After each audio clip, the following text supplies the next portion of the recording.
All right, my people, it is looking like we are getting closer and closer to the reveal of Resident Evil 9.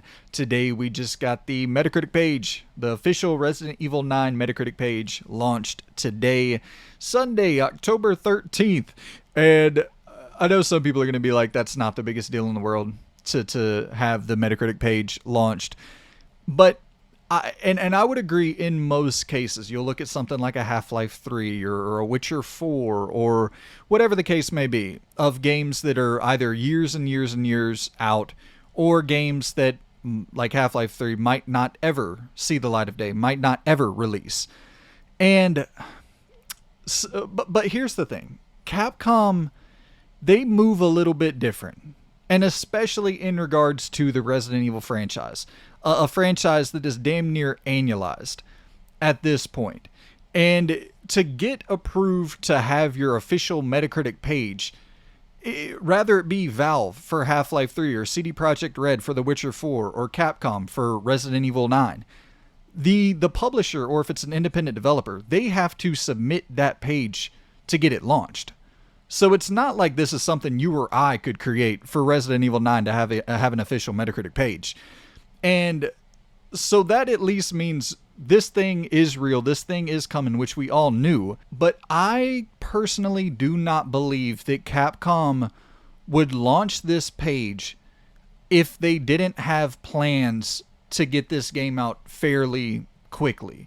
Or I should say, I don't believe Capcom would launch this page if they didn't have plans to reveal the game fairly quickly, because even with something like Pragmata, that has officially been revealed. Will it ever come out? Will it ever see the light of day? Who knows? I still tend to believe it probably will. But, you know, as each year goes by, I'm getting more and more doubtful on that. But this is Resident Evil. It's not the same thing. And Capcom, they're in a spot with Resident Evil right now where they're so consistent. The cadence is so, we're getting them so regularly that I do think this is a pretty big deal that the official Metacritic page launched today. And so with this page launching today, I do tend to believe that means that the reveal will happen sometime fairly soon. And I think that also means that the release probably isn't a long ways out either. And once again, this is just, we're just speculating, taking the news as it comes in. And I do think this is a big piece of news worth discussing. But I'm just saying, if I'm a betting man, I don't think this game is I think we see it sometime fairly soon. Because, I mean, you're not seeing, you know, Devil May Cry 6 Metacritic pages or Street Fighter 7 Metacritic pages, and even something like the Monster Hunter Wilds that was recently revealed, or, you know, revealed last year. That Metacritic page was created, I believe, or it was published the same day that the reveal took place. So once again, yeah, we're definitely doing some speculating, some guessing here, but yeah, this means something. This definitely means something, especially when looking at the cadence of release for, you know, Resident Evil games since 2017. And if you look at like Resident Evil 8, when Resident Evil 8 first got revealed, it was out in under a year after its initial reveal trailer. So, in Resident Evil 4, even sooner, the remakes seem to have an even quicker cadence than the, you know, like main games. So I would suspect that with Resident Evil 9, they'll have a pretty big marketing campaign. I don't think it's going to take over a year, or I don't even think it's going to take a year between first reveal of Resident Evil 9 to the actual release date. And I guess that all brings us to, where will we see RE9 revealed? I remember the rumor was that it was going to be at a State of Play, which was obviously totally incorrect. I don't think, because, and I've talked about this many a times on the channel, Capcom, their cadence is almost annualized at this point. And no Resident Evil game in 2024. I think that pretty much certainly guarantees that we get a Resident Evil game in 2025. And I remember that the rumor was that Zero or Code Veronica might be before Resident Evil 9. But with this, recent revelation with RE9 getting a Metacritic page, I think RE9 might be the next one up. And so if I had to put money on it right now, I would definitely say that this is probably a Game Awards style announcement, unless there's something like if there's a big PlayStation showcase. I'm always pinning my hopes that there's some big PlayStation showcase that's soon to happen and it never ends up happening. So I don't think we're going to get one of those anytime soon. Maybe never again. They might be exclusively relying on the State of Play moniker at this point, which would totally bum me out. But yeah, so I think Game Awards makes all the sense in the world. So that would be December reveal.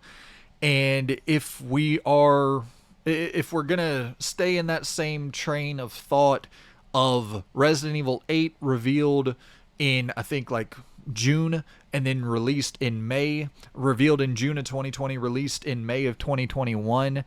So that would lead us to believe that RE9 revealed in December and then launching sometime around November, if it stays with that same course. But I think it's going to be even shorter. I'm thinking more along the lines of a 6-month marketing campaign for RE9. It seems like just games in general are receiving much shorter marketing campaigns, and it seems to be working out pretty damn well. So I'm thinking reveal in December, release around summer, sometime around, let's say, May to July. I would say that window RE9 releases inside of in 2025. Take it to the bank. Bet your mortgage on it. There's really only one thing I want from Resident Evil 9. Like, I just want to play as Jill and Leon. Or not even necessarily have to play as both of them. I want them to share screen time in some capacity, interact with one another, meet one another for the first time in a Resident Evil video game. I want some sort of culmination, some sort of moment that feels like, oh shit, we've been building to this for 30 years. And I know that was kind of what was attempted with Resident Evil 6, and people believe that succeeded to varying degrees. I think most people are in the camp of it didn't succeed all that well in feeling like this big culmination moment. I do think that first, Chris and Leon interaction in Resident Evil 6, I thought that was fucking epic. I thought there were some epic moments in Resident Evil 6. And also, with the talks of this being more of an open world styled game, because with Dragon's Dogma 2 running on the RE engine and really pushing that engine to see what it's really capable of in an open world style setting. And, at times that was... It was rough around the edges, no doubt about it. Frame rate plummeting and some pretty significant performance issues. I still love the game, might even be my favorite game of the year. But with the rumor of RE9 taking more of an open world approach, I think having 2 playable characters would be really, really sick in that sort of...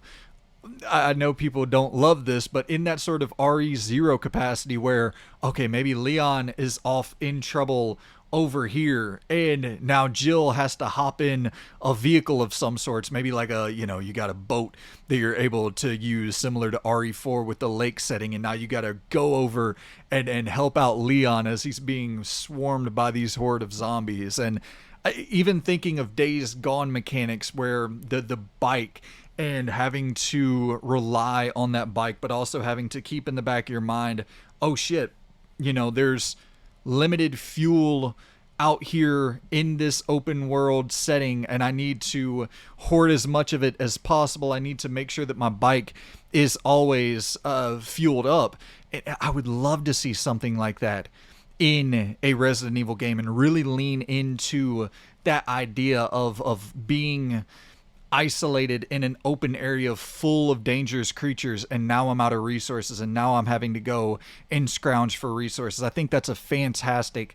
I thought that was a fantastic setup with Days Gone. Now, I'm not going to lie, I like the more linear 10-hour experience with Resident Evil. I think it's perfect. It never overstays its welcome at all. But I do feel that if you're going to have this big culmination moment with RE9, then I don't know, maybe you really take the gloves off and try for something new, because they've never been scared of attempting new things. Resident Evil has shifted gears so many times throughout its franchise history throughout the last 30 years. So it's looking like we're going to get a pretty big shift with RE9 if the rumors are to be believed. Who fucking knows if the rumors are legit. So yeah, all in all, if I could ask for any one wish for RE9, it would be Jill and Leon playable campaign for both of them, kind of RE2 Leon Claire-esque in that similar manner. Don't really care open world, not open world, doesn't matter to me. If it is open world, I think we should throw some vehicles in the mix, add a little spice to the Resident Evil format, the Resident Evil Foundation, and I'm excited. This getting a Metacritic page is a really big deal. And like I said, Capcom, they don't move slow. So if this Metacritic page, today it launched Sunday, October 13th, we're not gonna just see this Metacritic page sitting around for a few years. I think that this thing will be announced if I had to predict, Game Awards announcement and release summer of 2025. That's my prediction. I have no inside information. Once again, not an insider, never will claim to be, just reporting on the news here to you all, and this is so damn exciting to me. I'm that annualized cadence that we were getting for a while, it almost felt like too much of a good thing, and now a year without Resident Evil, I'm like, damn, I feel like something's missing. There's a hole in my heart where Resident Evil once existed, and I can't wait to jump into some RE9 whenever that day arrives. I will be there day one. So hit me in the comments down below your thoughts on Resident Evil 9's Metacritic page. I know that's not the biggest deal in the world, but with it being Capcom, I do think it is a pretty big deal, because once again, they're not going to just sit around. This means something. With it being other publishers, I'd be like, but with it being Capcom, this means something. So hit me in the comments with your thoughts.